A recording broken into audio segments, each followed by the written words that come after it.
Here we are again with another. We haven't even really come up with a name at the moment. It's like a next generation marks the spot. I don't know. We've got to come up with a name, Jerome. But basically, we're going to be going through the best buyers in the summer transfer window, the best young players, keeping tabs on how they're doing, and we're also going to throw in a player who I've pinpointed that's doing well at the moment from anywhere around the world. Today it's Man United, so we're going to be going through a couple of players that Man United have bought in the transfer window, and we're going to tell you how they're getting on, what they're doing, and what kind of a player they are, so you can keep an eye on yourself. Jerome, we've got Jerome back in the building today, and Jerome, tell us what we have on show in today's episode. Well, good afternoon, Kieran. Good afternoon, everyone. So, a few players that United have signed, some very, very promising young players. It seems like they're just buying every decent young player on the market at the moment. So we'll talk through a few of their recent purchases and what they're all about, how we think they're going to get on. So yeah, it's interesting. So we'll start with a player that we've discussed previously, a player called Amad Diallo Traoré. Now, when we spoke about him last time, his name was probably Amad Diallo Traoré, but since then he's actually legally changed his name. I did see that as well. Yeah, so he's not Amad Diallo Traoré anymore. He now goes by Amad Diallo. Do you think that's anything to do with, there's a lot of Traorés around at the moment, and if you really want to sort of, it's a PR thing, surely.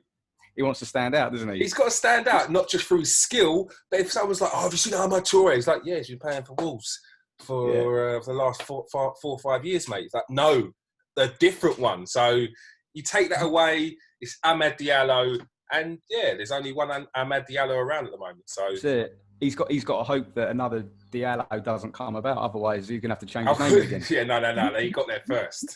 Yeah, it's true. Yeah. So since we last spoke about him, he's signed for United. He's going to be joining them in January. Mm-hmm. Now, it's not a insignificant fee that he signed for.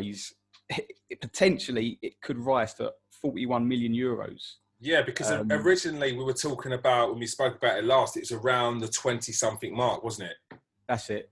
It's one of those where you have an initial fee and there's just add-ons and add-ons and add-ons. And I think that's the deal that they've done, whether it's playing time or, appearances, if they win any trophies, perhaps. Yeah. That seems to be the way these days. So he was born in the Ivory Coast, but he actually moved to Italy when he was very young. I know this is a player that you're very excited about. He's a bit of a gem. Yes. And it's funny because he's only actually made 3 senior appearances. He made 3 Serie A appearances for Atalanta. And he actually scored on his debut. He came on as a sub, and after 4 minutes of coming on, he scored. It's a decent goal as well. Yeah, cutting with his left foot and bashed it in the near post. Yeah, great finish. And in doing so, he became the first player born in 2002 to score in Italy's top division.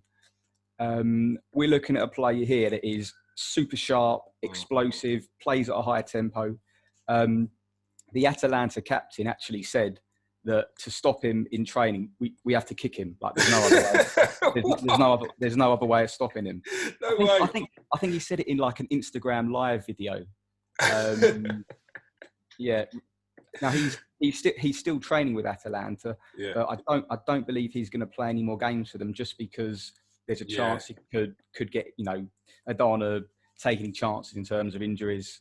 The thing is, he's just purely training with them at the moment. Yeah, the 41 million is going to be a big loss for an 18-year-old if he was to get a really bad injury. And Man United, they wouldn't flinch on trying to get that contract cancelled if there was to be something to happen. That's it. Now I don't know if you remember. I don't know if that happened with Van Nistelrooy, because when he moved to United, I think someone might correct me if I'm wrong, but he signed a deal and he ended up getting injured in training. Yes, he did.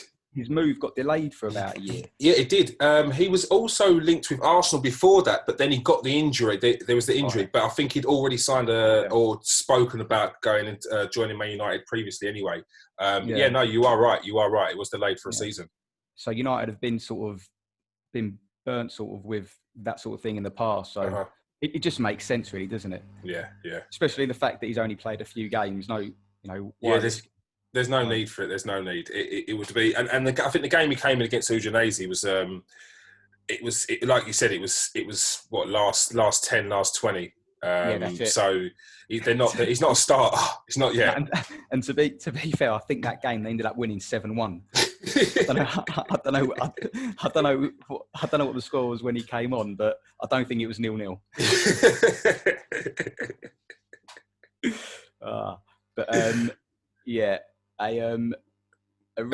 A real gem. And the interesting thing is to see is how much game time he's going to get at United when he joins them.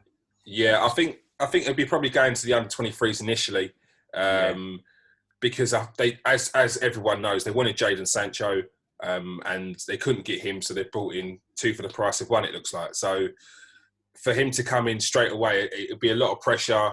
The price tag's still going to be looming over him.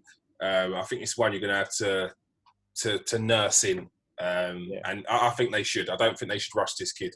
He's very slight. He's very small plan. I know he's probably dealt with that from his background or where he comes from, whatnot. But still, these youngsters, give them a little berth at the under-23s with this one. That's it, exactly. So we now move on to another 18-year-old, and again, someone that's recently signed for United, a Uruguayan player called Facundo Pellistri. So he made his debut when he was 17 for a team that was being managed by Diego Forlan, who used to play for United. The team name is Peñarol. If you look at his stats from when he was there, they're not fantastic. He scored 1 goal in 30 appearances, and he's an attacking midfielder / wide player. And 1 goal in 30 isn't great, but I think sometimes you've got to look past the stats. Now, for me, when I was thinking about maybe some previous United players that he reminds me of, a little bit like, if you remember, Andrei Kanchelskis. Excellent turn of pace, takes players on. Really good at the sort of pass and move. Very direct. He's got a defensive work rate about him as well. And even though he is quite slight, he uses his body pretty well. Now, when I thought he reminded me of Kanchelskis, I was reading up on him, and I'm sure you've heard of the I think he's the South American football expert, Tim Vickery. I think Tim Vickery is quality. He is. I think he speaks a lot of sense. However, when he was looking at him, he thought that he reminded him of David Silva from Man City. But exactly. I can't see it. I can't see how they're... Has he got that passing range? He can definitely spot a pass, but David Silva, that's a player that dictates play and controls the game, and I don't think Pellistri is that sort of player. He might need, although he does use his body well, I think he might need a bit of time to adapt to English football, coming from Uruguay. So he's already played for United's youth team. So another one that will probably spend a lot of time there, or spend time there for the time being, and just see how he develops. He goes down like he's been shot. But typical English response. Yeah. Come on, get stuck in.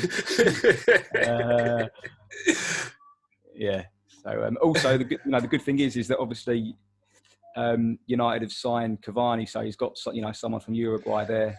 That can help him. And I wouldn't be surprised. I'm not saying that Cavani played any part in this deal, but Cavani nearly went back to Peñarol because Forlan was the manager. Christian Rodriguez, who was the captain there, is one of Cavani's best friends. And they were trying to get him back there. And it was looking for a while like he was actually going to go back to Uruguay. I think after Man United, he'll end up going back to there.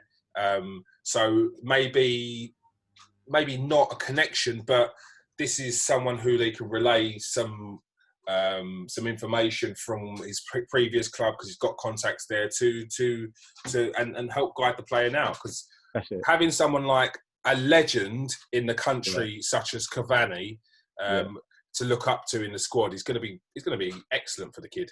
Yeah, it's going to help him settle for sure. Mm-hmm. So yes, that's him. Now we move on to a centre forward called Joe Hugill. Mm-hmm. He's literally just turned 17. He's a centre forward, 6'2". In terms of his appearance, I haven't heard this term used for years. I don't think it's disrespectful. but you never know. But you never know these days. So did I tell you what it is? Go for it. He's rather lanky. Yeah. Like a beanpole. He is. Yeah, but not in a horrible way. In a nice way. No, yeah. Like Peter Crouch lanky. Look, he's 6'2" at 16, mate. Like, is there any other description for him? He's skinny and he's tall. Yeah. He knows where the net is. That's it. As you're going to say. Yeah. He signed from Sunderland in the summer. Yeah. Where he's a big Sunderland fan. He's been there his entire youth career. Now they might have had a touch here, United, because he was so young when they signed him. They only bought him for about £300,000. And you got to think, if you're connected to Sunderland and you've sold one of your brightest prospects for 300 grand, it's like, it's nothing. It's nothing. It's no money, especially to United. Yeah, and if you think, like, let's say he's been in the youth team since he was 10, yeah? So that's 6 years of development through the youth team. He's now 2 years away or a year away from gaining that professional contract where you can then charge $1 million and 3,000. Do you know what I mean? Yeah.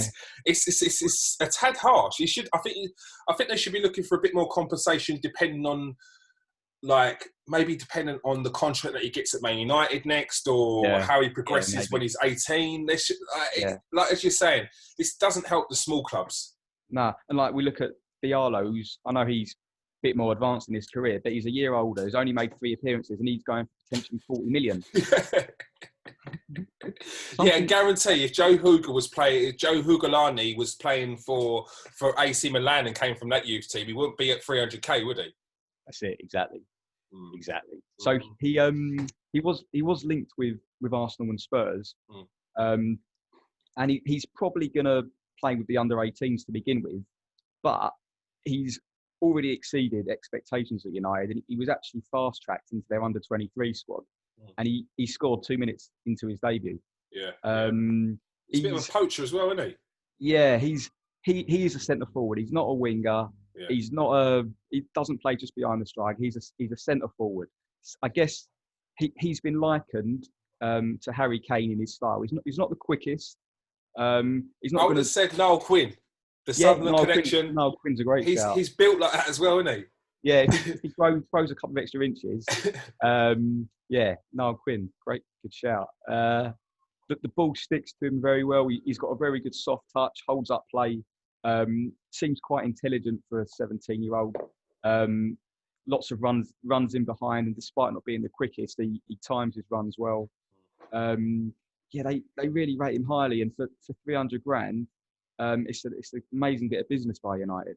Potentially. Yeah. I've watched him play in a few games now, and it's almost sometimes you won't see him, and then he pops up in the box and gets a goal, or he links up the play nicely. But he's an old-fashioned centre forward, and I think where teams and clubs are looking for either a player that could do a bit of this and a bit of that, or a goalkeeper that can play with his feet as good as a midfielder and save goals, sometimes they're kind of taking it back a step and looking for the specialist in certain positions. The defender that just defends, and a striker that just scores goals as well. So, I think they've made a good purchase there for 300k.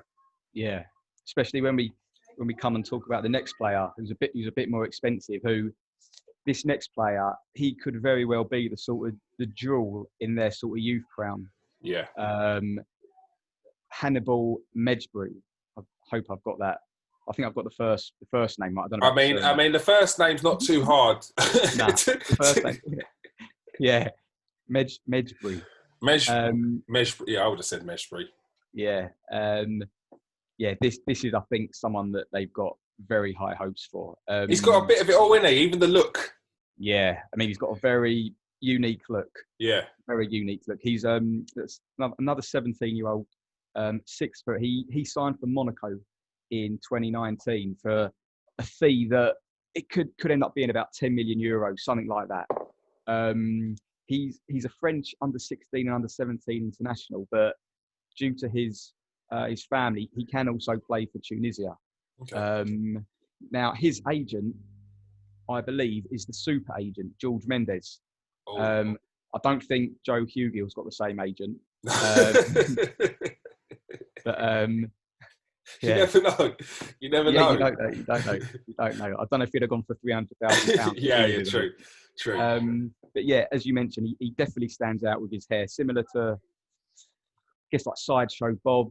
It is. What a comparison! David Luiz. I know it's more Sideshow. It's big in it. It's big in it. Yeah, I would have said Guendouzi, but it's not. It's more. Nah.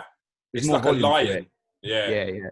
So he definitely stands out for that reason. Uh-huh. He is, in terms of playing style, I think he's an all-round central midfielder. He's very confident on the ball, quite creative as well, very composed, and he knows he's good. Yeah. The way he plays, he plays with maybe that bit of swagger, I guess. Mm-hmm. Now, Nicky Butt, who's involved at United, he says that he's like one of the leaders. He's a leader. That's good as well. If you've got that swagger and you're a leader as well, I mean, that's a good thing. Yeah, definitely, especially for someone so young as well. Yeah. Very, very talented, glides with the ball at his feet. In terms of not negatives, but question marks, his body language, he can sometimes get a bit frustrated in so much as he waves his arms in the air, gets sort of annoyed if things don't go his way. Yeah. And he will be playing and is playing at under 23 level, and as a 17-year-old, physically that's going to be a really sort of good challenge for him, because technically he's got all the attributes, but I think the next step is to, play against older, maybe more get a bit roughed up players, and see how he handles it. But when you're watching videos of him, he looks like an excellent player. He stands out. Definitely one to watch. Now we're going to take it away from Manchester United. I'm going to pinpoint a player every week who I think's doing really well. A player who I've spotted that clubs recently bought in the transfer window. They're going to be youngsters still. This one is Antony of Ajax. When I first saw that Ajax bought him, I hadn't really heard too much about him. Had a little look. Could see the reason why they bought him. It's a very Ziyech kind of player. But he looked very raw. Since he's gone to Ajax, he's stepped it up massively and rapidly. You had a look at him. Yeah, as you said, he's done amazing since he's been there. He's actually displaced a guy that I'm sure a lot of people would have heard of, David Neres. He's sort of taken his place in the team. He signed from Sao Paulo, and he joined Sao Paulo's academy when he was 9 years old, and he made his debut at 18, which I've been told, and it's quite not late, but sometimes people make their debut there when they're a bit younger. So making his debut at 18 is slightly later than some players. Sounds mad, doesn't it? Yeah, it's ridiculous. Now, the deal that was done there, it's another one that it could rise to a certain level. It could rise to about £26.5 million. And if it does, that will be the highest fee paid by a Dutch team ever. Really? Yeah. I don't think a Dutch team has paid more than that for a player. I suppose that is quite a lot of money for because you've got to think how much are they going to sell him on for as well. And considering Donny van der Beek just got bought for 40 million. and he's an established player in Europe. I suppose so. I suppose it is a lot of money for a youngster. Yeah. So before we get into his playing style, he's quite unique, Antony dos Santos, in the fact that when he was 19, he actually released a book. And I don't think many footballers, footballers do autobiographies, but he released a book when he was 19. It was all about his sort of journey, overcoming the pressure of being an aspiring Brazilian footballer. Oh, quality. So he's done that. He's a father as well. He's got a young son. Now he's left-footed. I guess you can call him sort of a winger. Mm-hmm. But he doesn't just hug the touchline. He drifts all over the pitch. He's got amazing close control. Changes direction very quickly, like an Eden Hazard. But I can see the similarities with Ziyech. Mm-hmm. Possibly a bit pacier than Ziyech. Mm-hmm. Lots of touches with the soles of his feet. He's already contributed quite a lot so far this season. He's got 4 goals and 2 assists in 7 games. Mm-hmm. And this is a very, very exciting player to watch, and someone that has got sort of very high ceiling. You would think he could go a long way. He plays with a lot of confidence, and I don't think he's going to be at Ajax for too long. No, I think 2-3 seasons max, because from what I've seen already, he's hit the ground running. And for someone with that air of confidence and the flair that he's got, and can translate that onto a higher level, I don't think it's going to be too long until clubs start sniffing around him. That's it. Yeah, no, really, really exciting player. Yeah. All right. Yeah. Thank you very much for that, Jerome. Another brilliant episode. I'm sure everyone will be happy with that. But yeah. By the time this goes out, our show would have been on last night. Hope you enjoyed it. It was Nathan, the Duke Ellington, obviously all us lot. And he's going to be a regular from now on. But you already know that if you watched last night's show. I try and predict how it went. I try and predict the Man United Arsenal score, but I won't. It's only half hour till we kick off of that. So on that note, thank you very much for joining the show. Make sure you catch us next week. I think we're doing an Arsenal one next week. Oh. I think Arsenal bought a few youngsters. There's that Ibrahimovic type-esque player that was spoken about. I know we could catch up with George Lewis. George Lewis has played quite a few games now. Next week we're doing Arsenal one. So thank you for joining us. Thank you, Jerome. And peace out. Stay safe and wash your hands.